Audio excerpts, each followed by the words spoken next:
She's a one.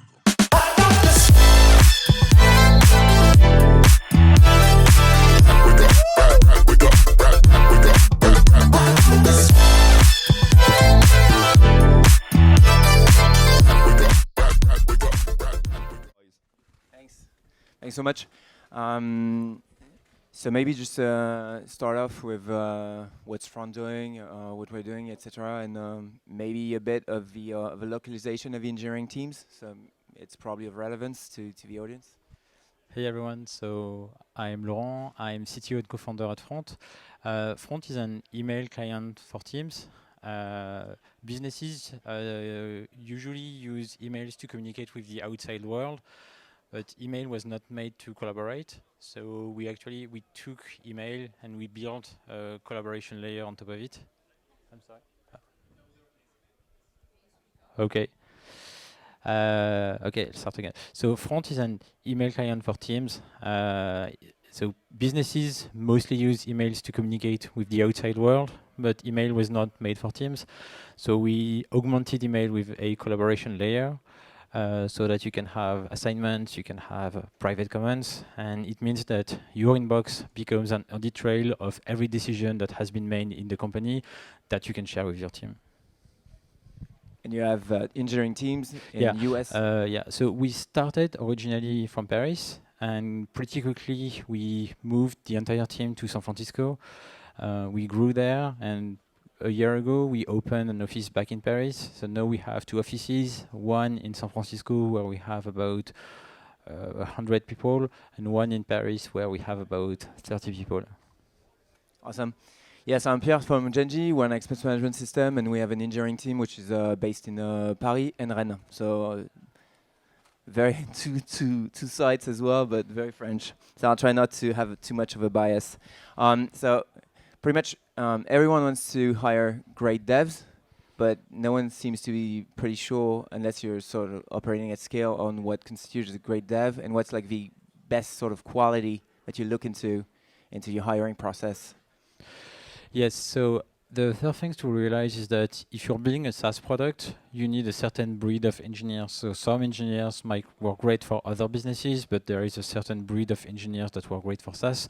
And the main quality is to be on time. So you have this triangle where you have, when you build something, you have scope, how much you're willing to compromise on what ships in the final product.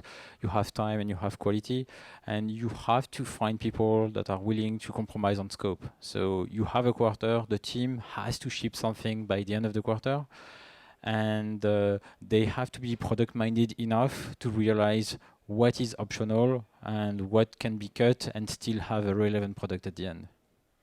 Yeah, definitely. And so how is actually, because we were talking about earlier, so I think it's interesting to share that.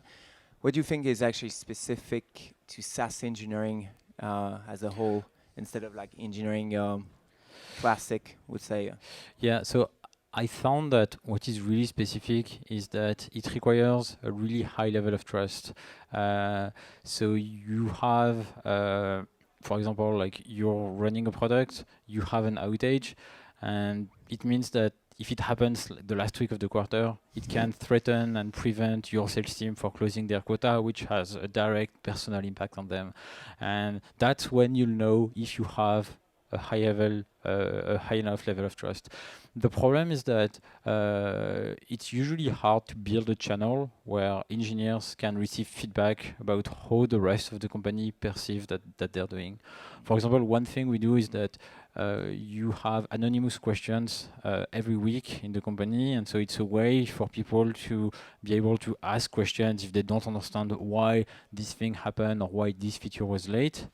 But another important aspect is to always build your product in a way that you can explain it. So you have to make trade-offs that you can explain so that the rest of the team, even outside of engineering, can understand this is a natural evolution of our product and this is not. So if we start to introduce, to want to take the product in a new direction, that's going to create friction in engineering, and that will means that it's harder for them to build it. So you need to build something, because you're right. In most teams, engineering is sort of the team where but has no direct feedback mostly, aside from product. But so you're trying to build a feedback system that works from the whole company as well, like sales, marketing, etc., and not only from product. I think it's what I found is that like we try to not treat engineering as a special function of the company. And in fact, like one question we ask to engineering candidates, or one thing we try to figure out is if they think that engineering is harder than sales or marketing, and if they do, usually we don't hire them. Because the truth is it's equally hard and it's equally intellectually challenging. Yeah. Does it sort of an aside question, but does it sort of cast aside mostly juniors that answer, this question like engineering is sort of better or more difficult, or do you find that the reject rate is sort of across senior to junior? I think that it's like you have lots of signals and usually they all point in the same direction. I wouldn't say that there is a pattern. What we found is that for us it's a lot easier to hire junior engineers that we can groom than senior engineers that might have, like hiring senior engineers is something that we have to do because there is expertise that we do not have, but it always feels like a bigger risk for us. Yeah. Both in the US and France? Yes, I think especially in the US because you have lots of companies that are very successful, and if someone has worked at Twitter for many years, they will come with a lot of preconception. And of course, that's an example, but like it's hard for them to sometimes to realize like, did I really contribute to the success of this company, or did I join a successful company that was still successful when I left? And sometimes like they will insist on doing things a certain way or saying like this is a 6-month project, and we say like if you look at how the market is evolving around us, we need to find a way to deliver that in a month, even if we have to compromise on some things. And it doesn't mean compromising on quality, it means like building something that's smaller. Yeah. And so what's the sort of if I take a sort of specific term, like what's the sort of OKRs, or what's the sort of feedback loop that you can get on the sort of be on time mantra? Yeah, so maybe we can talk about OKRs. So it's something that's becoming quite popular. So it stands for Objective and Key Results. And so it's a set of general goals for the companies that are ambitious but measurable. And so we have OKRs that we refresh every quarter. And one problem is how do you map these OKRs in terms of engineering goals? Because sometimes like it might end up being, we are going to ship these features, but that doesn't correlate to the success of the company. If no one uses it, for example. And so one thing that we did is that, for example, we have an OKR on not only shipping a product but also adopting it. So it's a joint OKR between product and engineering.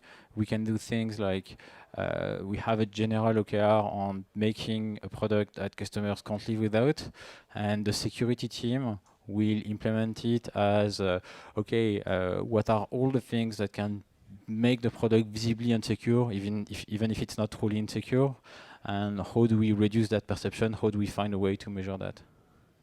Interesting.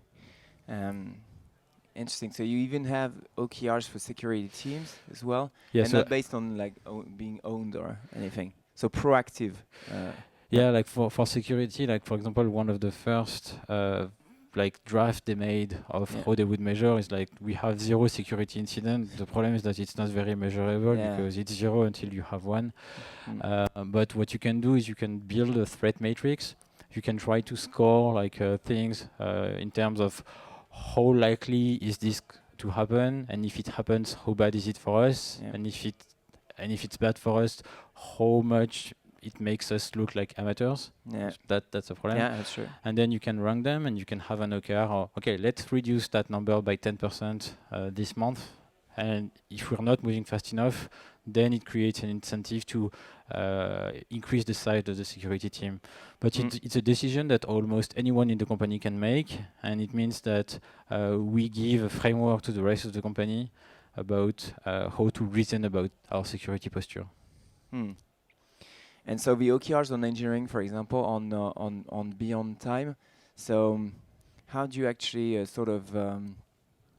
how do you actually track this sort of thing? So sort of delay to deployment, or as you sort of mentioned, rate of activation, like the number of people that actually use the feature. Yeah, so it's like whenever we build a feature, there is always a discussion about how we are going to measure the success of that feature. And so the engineering team is part of the discussion from the beginning, so they know what they're committing to. Yeah. And again, it reinforces the fact that engineers have to be very product-minded because they're in the best position to make choices about the product, and they have to be able to reason, if we remove this part or if we want to test this part sooner, does that compromise our ability to measure our OKR or not? Yeah. And so coming back to maybe hiring, so what's the process, and is it like unified between US and France, or is it like specific to country? And so we've tried to build a unified process, but you have to accommodate. You have to accommodate. So usually it's 3 phases. The important thing is that you're trying to hire someone, and that person is also trying to get interested in you. So if you have a great process to vet candidates, but they decide to join another company at the end, that's not good. So the first part is really to get them excited about the company. So it's something that will happen face to face with someone, so that basically encourage them to go through the entire project, the process, even if it's long and even if it's challenging. Then after that, there is a second part, which is sort of an automated part. So usually we hand out a technical assignment that they have to do on their own time. And finally, we have 1 or 2 on site, depending on seniority, where they're going to meet several engineers from both locations, including someone who is not from engineering. Yeah. And during that process, we try to build an onboarding plan. So we try to find, okay, are you interested about these types of problems? Then it just so happens that we have a current project that matches what you want. And when we get to the part where we make an offer, we usually build a plan and we'll say, well, if you'll join us, here are the 3 first projects you'll work on. First one being a 1 day or 1 week project. The second one being a slightly bigger project that will get them to collaborate with other members of the team. And the third one is sort of a mission where you use the fact that no one depends on you. So if you deep dive on a specific part of the product for a few months, then it's okay, because you're not forcing us to compromise on something else. And the fact that you join knowing exactly what you'll work on is usually one thing that allows us to close candidates. It's harder to do in France because there's usually a 3-month delay. So it's hard to predict what will be an important project for us in 3 months. Yeah, true. It's a full quarter. Yeah. And so what's the so you mentioned it's long as a global process. So what's the sort of average touch points and sort of timing?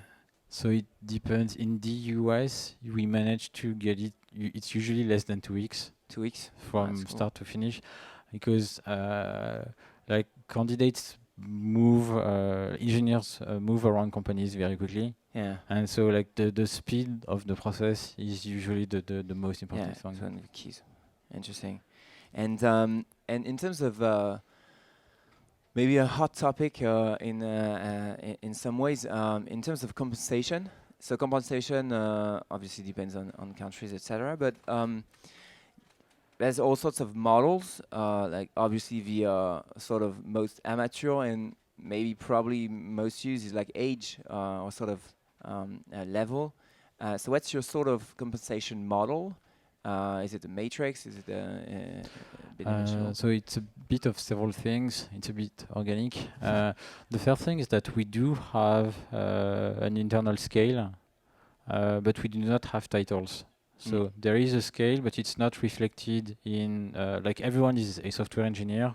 Publicly, there is no difference. Yeah. But when you talk to your manager, they will tell you, like, here is what the next level is. Okay. And these levels are entirely based on autonomy. It's like, what is the biggest project that you can work on autonomously? Yeah. And if you're able to contribute to very, very complex projects, but you need a lot of supervision, in our mind, that doesn't count. Okay. It's like, what is the biggest thing you can do on your own? Because that's how the team scales. The other aspect is that we have like an informal ranking, and the reason is that we do not want to penalize former employees. So if you join the company earlier, you should not like stay behind. So sometimes like we hire an engineer and we have to raise a few more engineers so that the whole system stays fair. Because you don't know like how people are going to talk to each other, and you like people are okay that a company at a certain stage cannot afford to compensate more than X, but it has to be fair within the company. Clearly. And one last thing is that engineers like tend to be more expensive in SF, but we found that if you take everything into account, it's actually comparable between Paris and SF, because the Paris market is becoming very competitive, and which is causing compensation to increase. Interesting. Thanks so much, Laurent. Maybe we can take a few questions from the audience. We respect it. I mean, just maybe one or two question, and just afterwards we're gonna have 10 max 15 minutes break, and afterwards we're gonna jump to a roundtable about cybersecurity. So, if there one question, maybe, yeah. Hey, thank you very much for this presentation. What do you consider the most challenging in your day-to-day job? I think it's that for example, let's talk about scale. And so we handle dozens of billions of emails. So if we do not have a scalable system, everything goes down. The problem is that we are not selling that. So we have to spend as little time on that as possible, and as little time on security as possible, while being good enough at all of these things. And so the most difficult thing for me as a CTO is that I constantly make decisions, and if I'm too conservative, the company does not move fast enough. And if I exceed a certain threshold, I can kill literally my company. All right. Sorry, I think we're running a bit of time. Anyway, we got a 15 minutes break, so guys, feel free to interact with Laurent and Pierre. Thank you very much, guys, for covering all those topics. She's a one.